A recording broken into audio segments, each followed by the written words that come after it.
फसावल गइल बाकी हम दोषी नहीं खी। यकीन कर अपना राजा पर।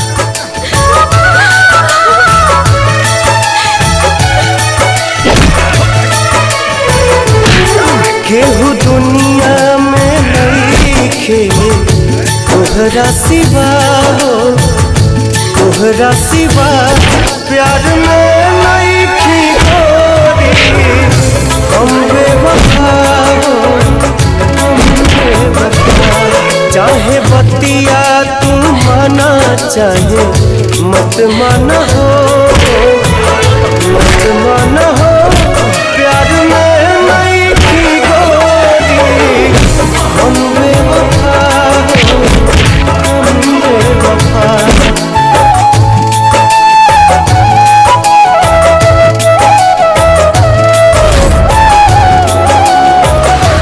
राजा एगो लड़की के साथे कुकर्म कइले बा।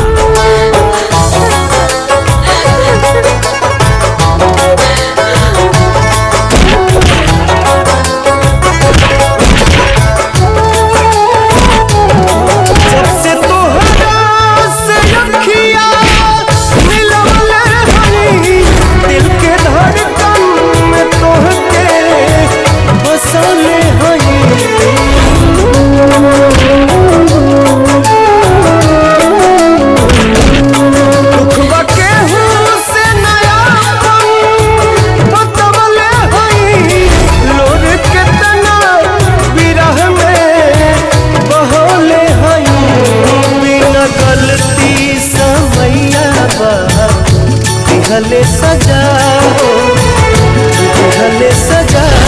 प्यार में नहीं खी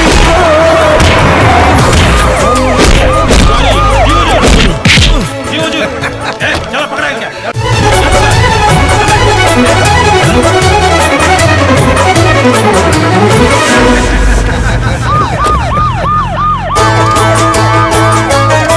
जी न पाए साथ छूट जाई हो, तुझसे नहीं आके बंधन के टूट जाई हो।